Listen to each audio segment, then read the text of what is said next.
So, good morning, Dr. Rizk. Good morning. Thank you very much for your presence with us. Uh, it is Friday, October 10th, the first day after the ceasefire agreement. I'm wondering how you have seen this agreement, if you are satisfied how people in Lebanon look to this agreement, which has been concluded in Cairo. I think we are happy for the Palestinian to a ceasefire to stop the war also, we don't trust Israel. And in this agreement, there is something unusual. It's 58% from the territory of Gaza. Israel will stay in this part. And this is not logical because if Israel will stay in this part in 58% of Gaza, it means it will stay, it will maybe try to make the displacement because it will continue to make the war and say that those people, there is some people who belong to Hamas. Then the population will not be will be very unsatisfied, and maybe it's a way to kick them out of Gaza and doing the displacement. That's why I think that this agreement is not logical, and I think that Hamas was subject to pressure from the Arab country and from Turkey also. Anyway, the Palestinians unfortunately were very much isolated. Nobody wanted to maybe except Iran or some movements around the globe. The public opinion was with Palestinians, but not the governments. Yeah. So what you say is that probably the Netanyahu plan is to, after some time, to get back to the previous plan, which was to displace much of the Gazan population and create a kind of Warsaw ghetto in a part of Gaza. Yes, because once he had the hostages, he might reverse all the plan and all the agreement, and nobody will help the Palestinian because the Palestinian was threatened to leave Qatar, and they don't have the leadership don't have a place to go. This is why I think that the Arab country, Turkey, Qatar, and they made a pressure on Hamas to accept this agreement, despite the fact that this agreement is not very logical. Mm-hmm. And you say Turkey also has pressed Palestinians to accept it. Yes, I think because it made an agreement with Trump when Erdogan went to New York, and I think that Trump and Erdogan were he told him to make this pressure, and I think Erdogan had Syria in advance. Mm-hmm. So he got the green light of Trump about Syria in exchange for him Yeah, in advance. Yeah. pressing Palestinians to accept the agreement. The agreement, yes, because This is your Turkey, idea. Mm. because Turkey, it uh, want uh, want to don't want to have Syria, because you know that Turkey supported the rebel in Syria, and then it thinks that she deserves to govern Syria. This is why I think there is a divergence between Turkey and Israel, stems from their opposing strategic goal for the post-Assad state. Because after the fall of the Syrian regime in December 2024, Turkey began supporting the new Islamist government in Damascus to consolidate a strong unified state along its border. In contrast, Israel has worked to destabilize and fragment Syria to weaken a new potential adversary, viewing increased Turkish influence as a major security threat. I think that there is two objectives. Israel has an objective, and Turkey has another objective. And Trump know that Ankara wants a stable, unified Syria to serve its interests, and to create a condition for millions of Syrian refugees to return home. Turkey and this why, and also it support the new administration. And it's a way to curb Kurdish autonomy in northern Syria, because it considered it as a national security threat. Israel, in contrast, Israel seeks a weak, decentralized, and fragmented Syria. It aimed to prevent any neighboring state from becoming strong enough to pose a military threat and expand its own sphere of influence. This is why we have a competition, a competing sphere of influence between Turkey and Israel. And nobody can solve this problem, just Trump. You know, this is why I think that the pressure on Palestinians is the price of covering Syria for Turkey. But if tomorrow Netanyahu decides and Trump decide, who is very close to Netanyahu, decide to change the agreement, they will have got the Palestinian agreement, and then they will do whatever they want in Syria.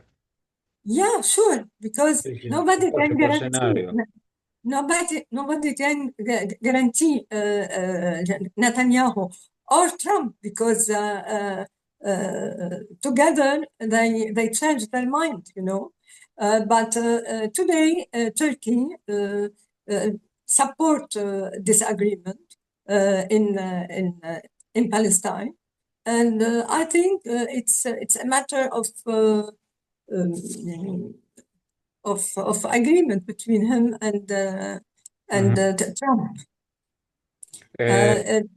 Yes.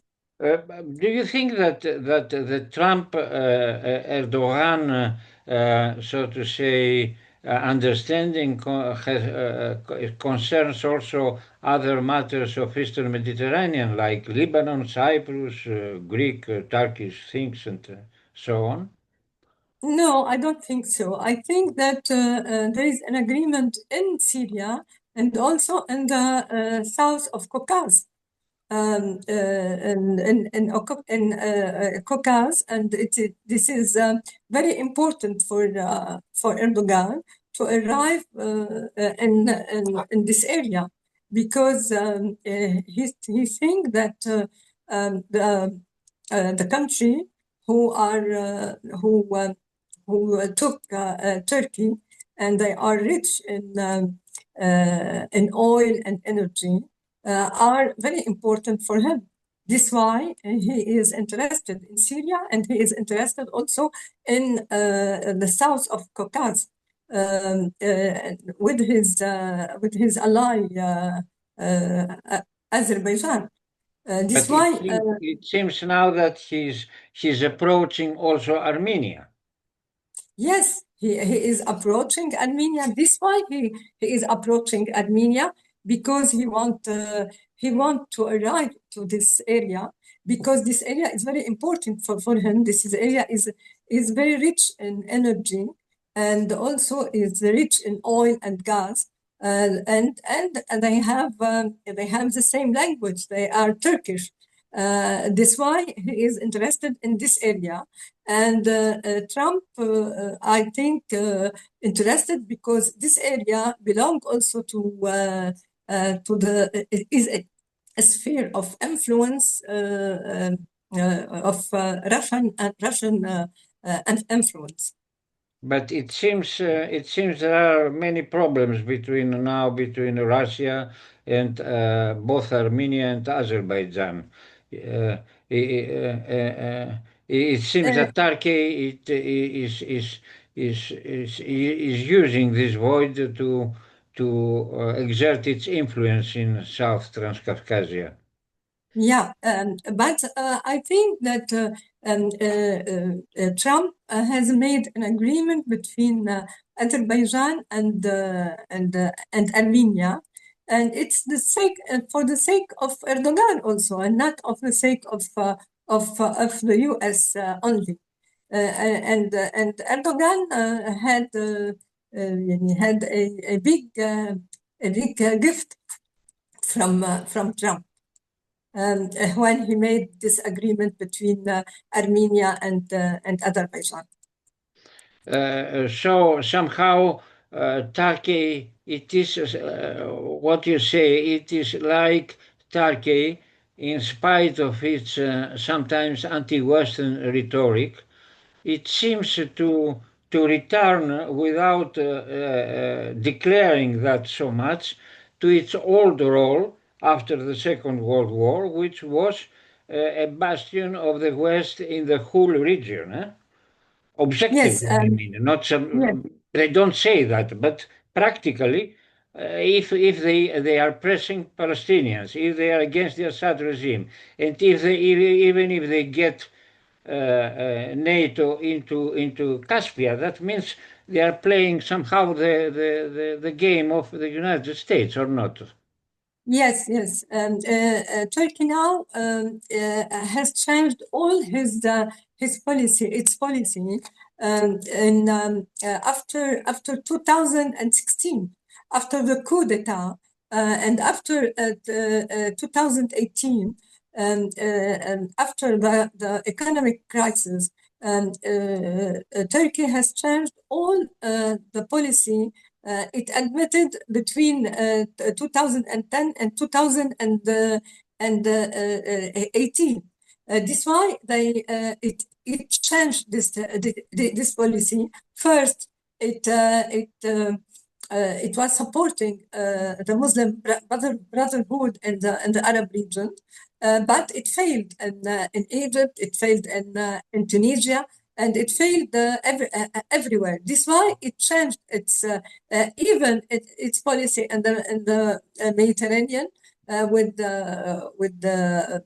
all with Europe and also with Greece. But now it changed its policy because it returned to zero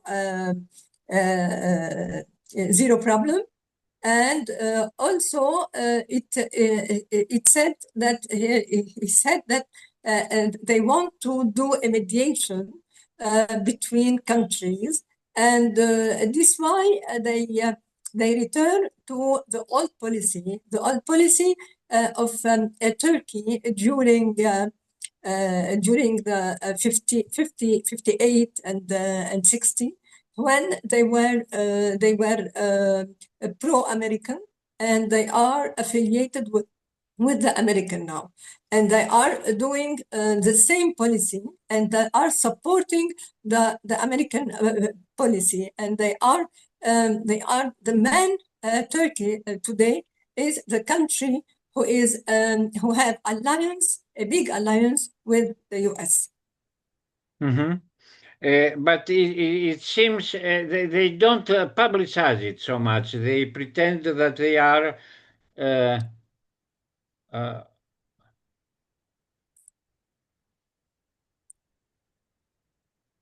Okay. they pretend they are somehow Eurasian, friends with Russia, with China, such things. They don't say openly we are pro NATO or uh, fact, pro in America. fact, in fact, they have interest, and they are doing to build their interest, and their interest is with the United States, and this why now, for the moment, because Israel is very strong, because the United States is supporting Israel. This why I think Turkey want to be ally and near the U.S. Just to guarantee that Israel don't approach it. This why I think it's a matter of interest today. And I think that because this administration is very supportive to Israel, Turkey want to be more near Trump to consolidate its position. I see. By the way, I think, but it is anyway. It's quite astonishing because it's the first time since a lot of time we see Turkey turning to the Arab region. It is very present. It is present in the agreement of the Palestinians. It is present in Syria. It is present in Iraq. Uh, in the past, we had a lot of animosity of the Arab world towards the Ottoman Empire, towards Turkey. Now we see this. Has this really changed? How people in the Arab world look to this re-emergence of Turkey as a regional power? Yani Turkey is no longer accepted by the Arab countries like before, because in 2010 Turkey supported the Palestinian after the war of Gaza in 2008, 2009, and also it stand with against Perez in Davos, and after also Marmara Mavi, it stands with Marmara Mavi and some Turkish people affiliated to the organization, civil organization was killed. This is why I think the Arab country and the Arab people view Turkey as a big country and Erdogan as a hero. But after the defeat of the Arab Spring, the defeat in Tunisia, in Egypt, and all this, I think that even the Palestinians after October 7, when Erdogan tell the leaders of Hamas to quit and to go to Qatar, because he is no longer able to defend them or to protect them. He kicked them to Qatar because he was enraged, and he was enraged because in 2022 he made an agreement with Israel because he went to New York, and he met the Jewish lobby there, and then after I think Herzog came to Turkey and made some trade agreement with Erdogan. This is why Erdogan think that post October 7, this conflict has led a severe problem for Erdogan because he was obliged to take position with the Palestinian, And this why he didn't help trade with Israel until 2024. Because of the critical approach of the Turkish party and all the article written by Turkish journalists. They were critic Erdogan and its position But toward seems, Gaza, but he it helped. seems that he was giving kerosene for Israeli Air Force Yes, up to yes, now. He yes. continues. He didn't help all the trade with Israel until 2024. But still, there is all the people who are friends with Erdogan and who are from the AKP still trade with Israel, and even his son also he is trading with Israel, and he gave energy, oil, iron, and food and everything to Israel. They didn't stop. Officially, he stopped the trade, but unofficially, the trade still circulated between Turkey and Israel. I see. By the way, it seems that his relations also with Iran are not very good because he confiscated some of its banks and Iranian assets in Turkey, and I think Iranians are very angry with Erdogan just now. Yes, with Iran, it's a complicated relation with Iran. Is complex. It's marked by both a long-standing geopolitical rivalry and significant economic cooperation. But I think that the downfall of Assad, Turkey became a major baker of the Syrian opposition, and its influence in the region has growing now following Assad's fall. Iran, having heavily invested in propping up the regime, is concerned that Turkey and its regional ally may sideline Tehran in shaping Syria's future. Then I think that Iran Supreme Leader Ayatollah Khomeini made a veiled accusation in December 2024, blaming a neighboring country without naming Erdogan. But he said that Erdogan is responsible for the collapse of the Syrian government. And even in March 2025, Foreign Minister Hakan Fidan, the Turkish Foreign Minister Hakan Fidan, publicly warned Iran against using proxy militia in Syria. And he implied that Turkey could retaliate by inciting pan-Turkic sentiment among Iran's large elderly population. It means that it's in the political plan. They are very. There is an anger between Iran and Turkey. But I think that both nations view Kurdish separatism as a threat, and a threat to their national Mhm. security and territory and integrity.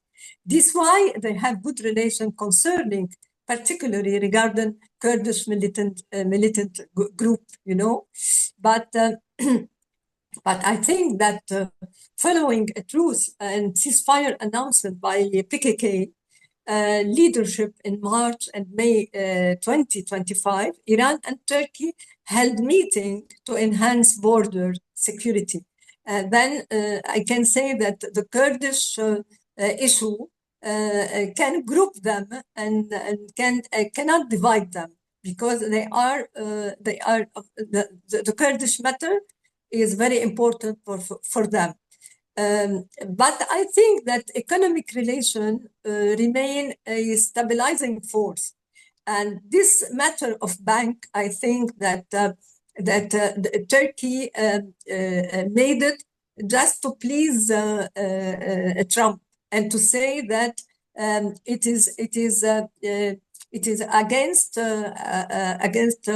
it's not against the what Trump and what the European Union made it with Iran. The economic relations are a strange thing because First World War began when the economic exchanges between the countries were in their maximum. The first globalization was then, Yes, yes. and the commercial ties between Germany and the Soviet Union were to their maximum just hours before Wehrmacht invaded the Soviet Union. So it was not always a guarantee that you don't go to war. Yes, because Iran serves as a crucial transit route for Turkey's access to Central Asia, Asian market, you know. This why in early 2025, both sides announced a new cooperation on transit and transportation. And an Iranian official highlighted the importance of boosting bilateral trade to 30 billion annually. You know, this is why I think that trade is very important, and Turkey have reliance on Iranian gas, especially now. But do you think that after the agreement in Palestine, there can be a new aggression against Iran or against Lebanon, Hezbollah, etc., Yemen? Can we see such things happening? It may happen because Israel and Lebanon is still bombarding the south and still bombarding the Bekaa Valley, and I think that and still killing people. You know, this is why I think that Israel after Gaza, Israel will return to Lebanon and will try to and I think that it will try to oblige the government to take the arm of Hezbollah, to disarm Hezbollah, and I think that maybe all this all what we are witness now in Iran, they are taking arm from Russia and also from China, and they are preparing themselves for a war. This why Russia and China will help them more than in the past. Yeah, more than in the past because the agreement between Russia and Trump has failed. You know, because Trump didn't accept what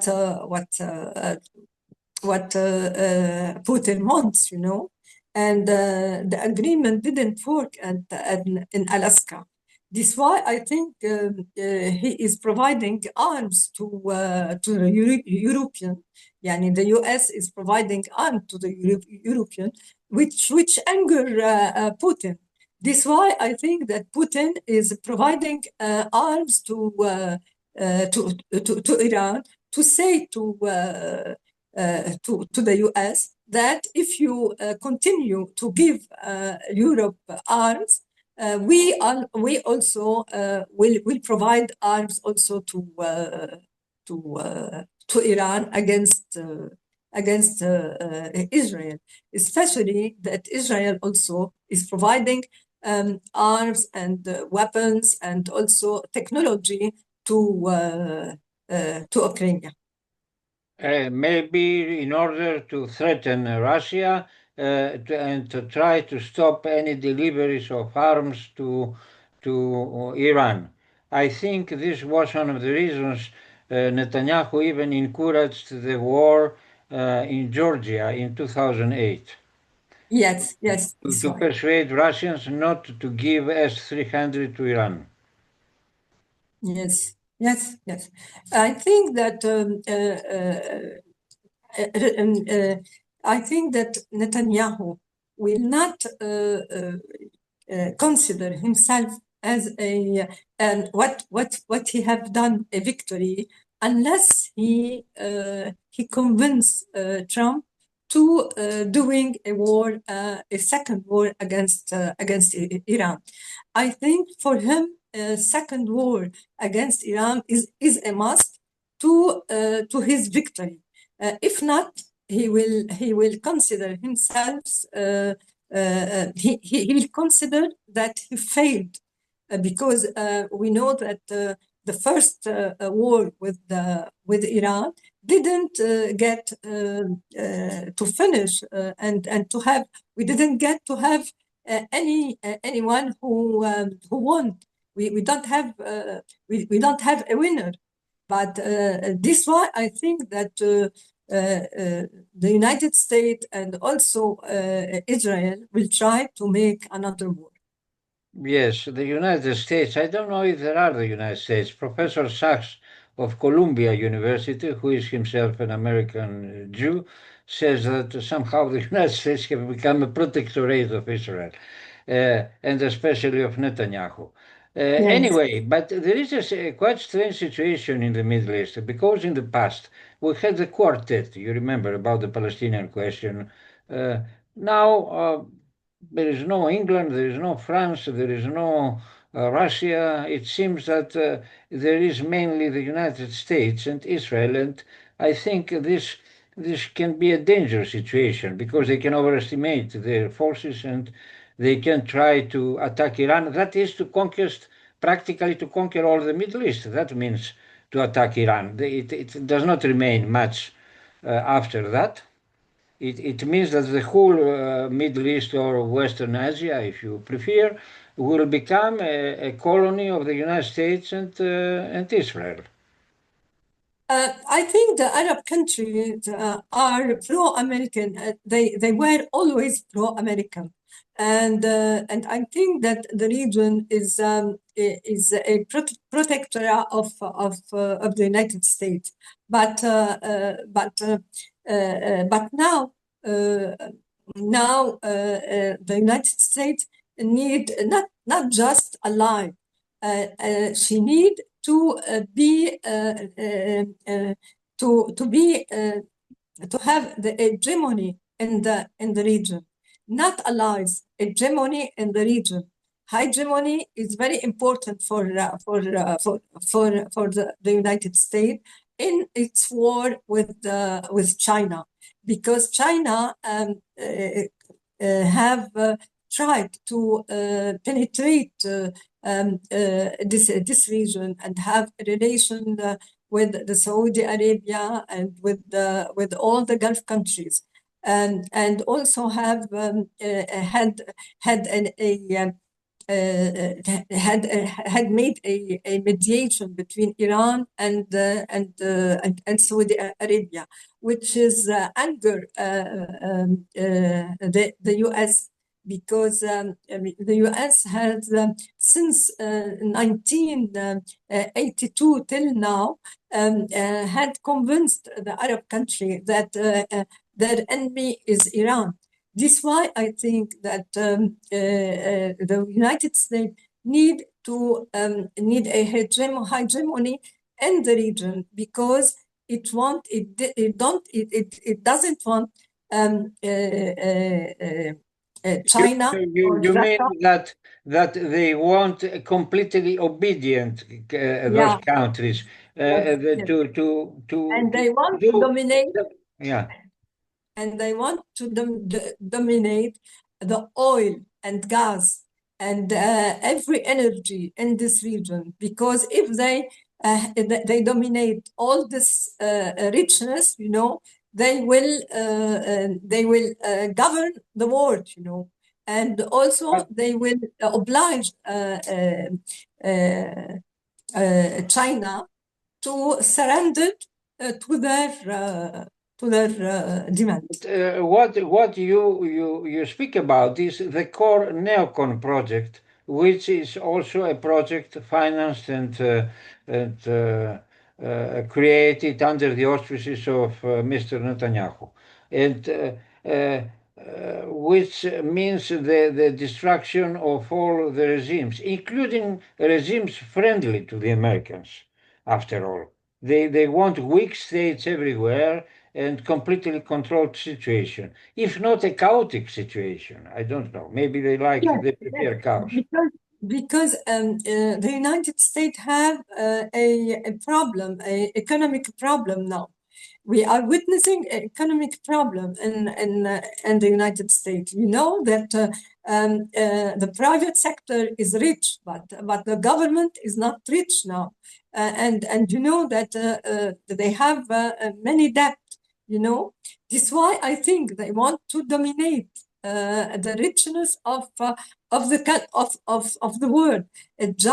The world, just and even their allies. You know, this is why they don't give arms to Ukraine. For example, they buy arms to Europe. You know, to get money to their Yes. company. You know, and they are investing in the war, and also they want to invest in the war everywhere in the world to get money. This is why I think that the United States is a big company, of war and everything, you know, and they want to get they are regretting having proposed to the world the globalization, because the globalization it works against them. This is why I think that they want to return to before this globalization, but they want to. This is why they return to the idea of domination in all the world, and a new neo-colonialism.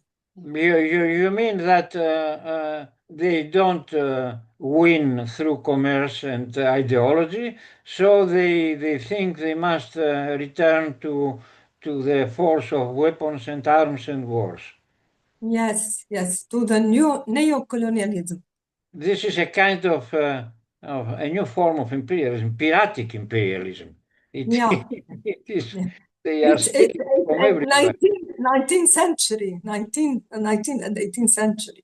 And also 17th and 18th in the Latin Yeah, America, yeah, they were doing the same, Spanish, Portuguese. yeah. Uh, anyway, all right, history goes to the past very quickly, but I hope there will be some resistance to all this. By the way, what is, I would like to have your opinion on the internal situation in Turkey, because we had this recent incident with this journalist in Washington, this Turkish journalist who said that in America they are discussing who will be the successor of Erdogan. What is going on in the palace, in Erdogan's palace now? I think that there is a competition now. There is a competition between before that there were a competition, you know, for the presidential candidates, and I think that it's currently unknowing who will be the president of Turkey after Recep Tayyip Erdogan, because his current term is scheduled to end in 2028. But speculation about his successor and his possible bid for an unconstitutional third term is ongoing.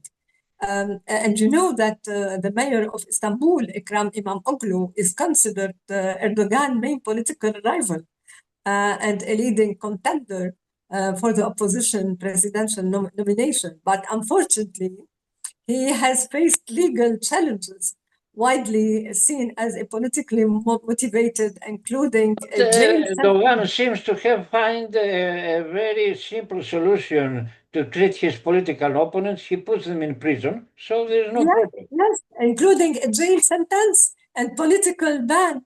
He banned also a ban that he is currently appealing. And I think that Erdogan, Turkey became the big jail for the politician, for the opponent of Erdogan, and also for the journalist, you know. And the opposition Republican Party also it witnessed a problem with Erdogan. Erdogan want to weaken the opposition the Republican People Party, and also he made some steps. Illegal steps, but I think because he put his hand in all the institution and even everything. He governed everything. This why I think he is trying to weaken the opposition, especially the opposition of the Republican People Party, because he is the opponent, and he is the the opposition for the presidential nomination. But I heard some rumor saying that there is a competition now between his son of law and also between Hakam Fidan, his foreign minister for the presidential. After they put Oglo in the jail, they are not competing with themselves, you know, with each other, with his son of law, the man who have the industry, who is working in the industry, arm industry, and also with Hakam Fidan. They are preparing themselves for after Erdogan. And what about Kalin? Because it seems he has also a lot of influence. Who? Kalin, the former spokesperson for Erdogan. Kalin, Ibrahim Kalin.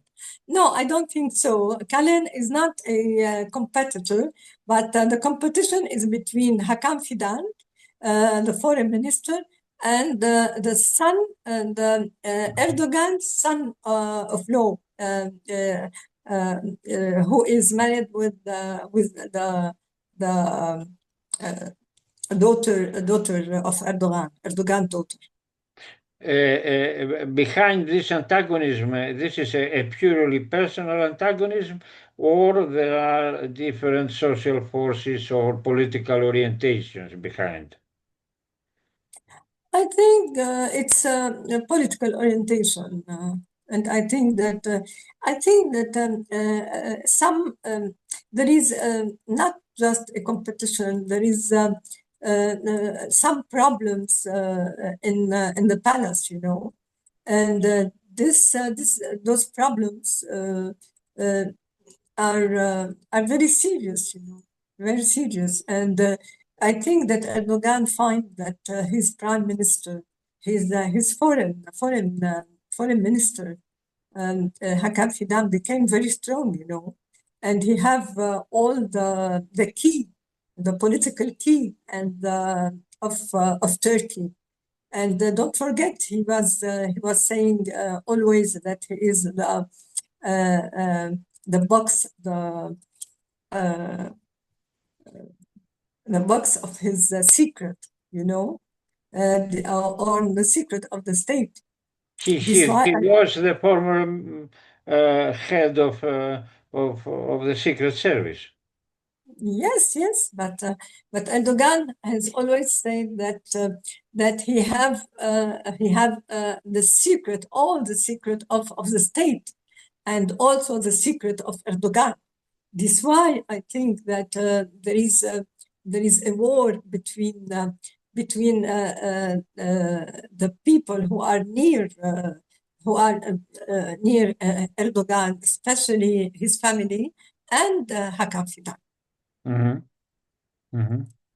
I see. What about the Kurdish question in Turkey? Do you think that now it's a very strange situation because it seems there is an agreement of peace somehow between Turkey and PKK, but the Öcalan is in prison, the leader of the pro-Kurdish party is in prison.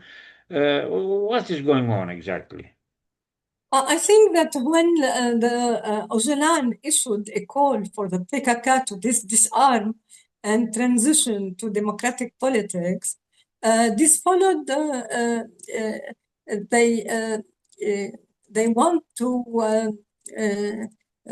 hail historic steps toward peace. I think that Turkish government, including President Erdogan, acknowledged Öcalan call as a step toward a terror-free Turkey.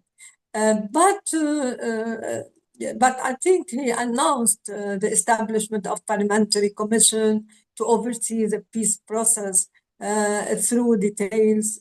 But the Kurdish-led People Equality and Democratic Party, DEM party, it's true that it welcomed the move, but it stressed that the government must reciprocate by committing to further democratization. This includes addressing fundamental freedom and ending the practice of replacing elected Kurdish mayor with the government-appointed trustee, and also to give Öcalan to release Öcalan also. But I think that negotiations are ongoing, but there is mistrust between the two parties, the government and also the Kurdish. Mistrust is persist, and government also continue military operation against PKK. And they still target them in Iraq and Syria. And this raised question about the commitment to a full resolution. What is happening with Kurds in Syria? Where we are now? I think that a Kurdish force in Syria, the SDF commander, welcomed the call of Öcalan, but stated it didn't apply to them. This is why they hoped it would ease tension in the region. But I think that Turkey, Recep Tayyip Erdogan, he don't want he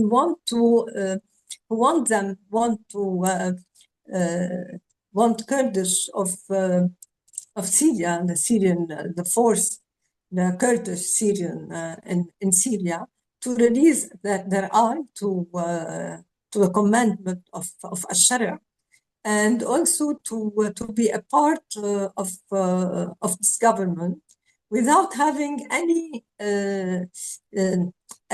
right, just the right to have their language.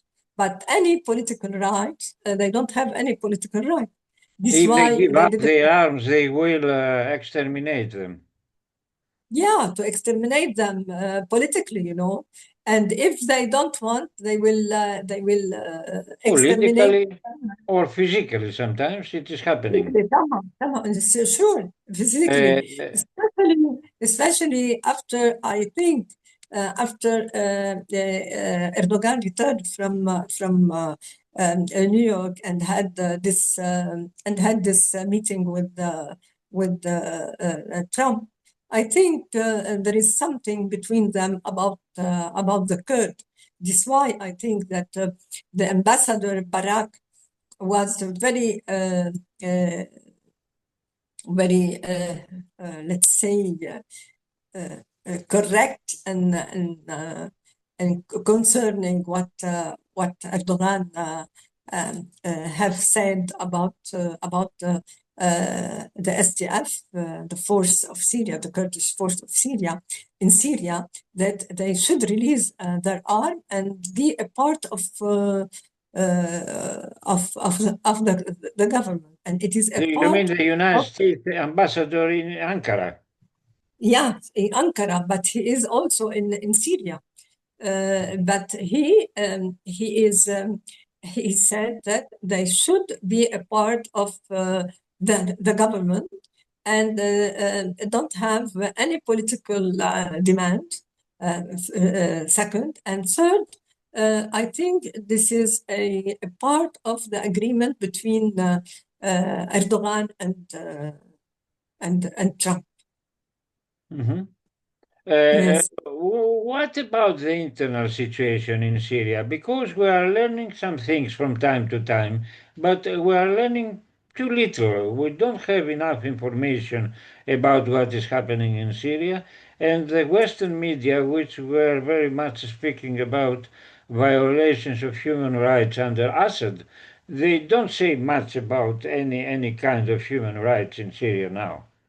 No, there is a violation of human rights. There is also uh, uh, there is also a mess in Syria against the Druze in Suwaida, against the Alawite and against the Christian, and now every day there is a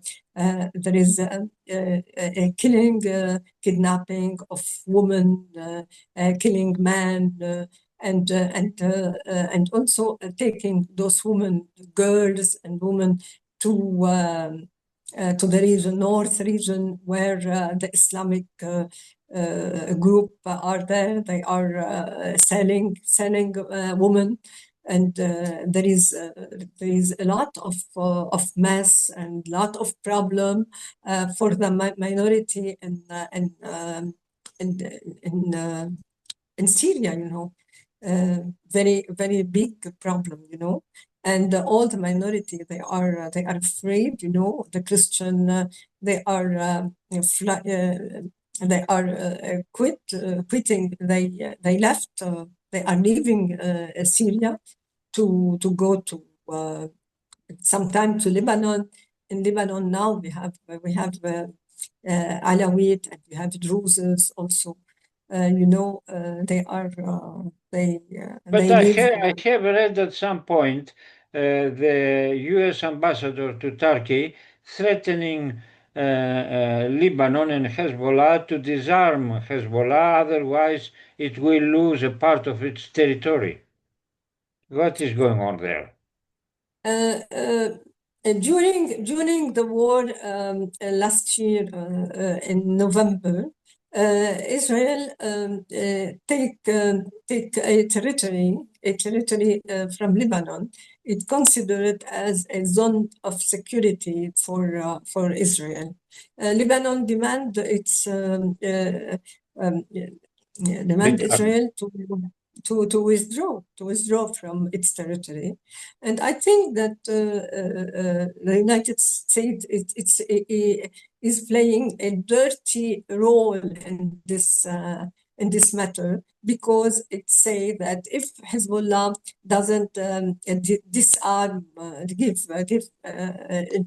being disarmed, this territory will be lost. It means this territory belongs to the Shia. This is why, and Hezbollah is affiliated with the Shia community. This is why they are threatening Hezbollah. If you don't give us your arms, the territory, the Shia territory will be with will stay with Israel. It's a way to say to Hezbollah, you must release your army. But Hezbollah doesn't want to release its arm because what we are seeing today in Syria, Israel is bombing Syria without any let's say without any resistance from the Syrian, and also there is also a problem with the minority in Syria. This is why there is a big problem in the region between Syria, Lebanon, and Israel. And also, yeah. What about the Druze? Do you think that Israelis want to create a Druze state in Syria, or mini state or something? I don't think it's a state, but it's a zone of security. It's a zone of security, or a zone of security for Israel. And Israel think that the Druze could play the role played in Lebanon, in the south of Lebanon in the 80s, when they put their Saad Haddad and Lahid in this region just to protect Israel. This is why Israel think that Druze are not now they have problem with the government, because the government of Sharia they made a big assassination there. You know, and they kidnapped women and they killed men and children. You know. This is why Israel considered that Druze, they don't want to be part of this government unless they change this government. But this government is protected by Turkey. You know. This is why I think Israel think that she will stay in the south, and Druze will have a self-determination. I see. I have a last question. You know, Greeks and Arabs have old relations, friendly relations, both Greece and Cyprus. But of course, in the last years, our governments had very pro-Israeli and pro-American positions. Anyway, how the Arabs are looking to the Greek world nowadays? What is their feeling, so to say? I think that Arabs doesn't have problem with the Greek, or doesn't have problems with Cyprus, but because the presence of the American and and the Israeli in Cyprus, it become very scary for some Arabs. But for the Gulf countries, it doesn't matter for them, because for them they will go and invest everywhere. You know, they have money and they invest everywhere, and they don't care about politics. But as for Greece, I think that the Arabs don't have any problem with the Greece, and historically they had a very good relation with Greece, more than the relation with the Turkish with Turkey. Because Historically, yes, but nowadays it seems a little bit to be reversed, the relationship. I think that in Syria you have good relation between the Gulf countries and Turkey, because the Gulf countries want, after 50 or 60 years of the government of Assad, because Assad is Alawite.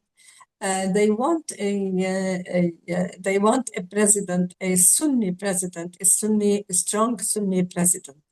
And you know that the Gulf countries are are very fanatic, considering Sunni, Shia, etc. This is why they are, and this is why Turkey is trying. Recep Tayyip Erdogan is trying to play this card. Is trying to play the card, the Muslim card, the Muslim Sunni card in the region, and after the post Assad is very crucial, because Erdogan is trying to say to Israel and to Arab, if I don't govern Syria, it's Iran who will came and govern Syria. This is why Iran and Hezbollah. This is why I think that this is why the relation between Turkey and the Gulf country is very strong concerning Syria. But concerning Syria, concerning political and security in Syria. But the Gulf countries doesn't want Syria to be under the protectorate of Turkey. They want to pay money for the reconstruction, but they don't want Syria to be under the power of Turkey. But now they are surrendered. But I think they don't really like Turkey. And Arab Gulf, the Gulf countries, they are investing everywhere. In Turkey, in Cyprus, in Europe, everywhere. It doesn't mean that they like Turkey, but I think that Turkey gained the Arab countries just because it's Sunni and play its card against Iran. Mm-hmm. Okay, there is a huge crisis of Arab leadership, if I understand well. So a country like Turkey can pretend to be a leading force also in the Arab world, like it has never been. Anyway, we will see. History is full of U-turns. Nobody can predict it, especially now. Dr. Rizk, thank you very much that you shared with us your very deep knowledge of the region, of Turkey, etc. And I hope we will have again in the near future the possibility of a new discussion with you. Thank you very much. Okay, thank you. Goodbye. Okay, bye.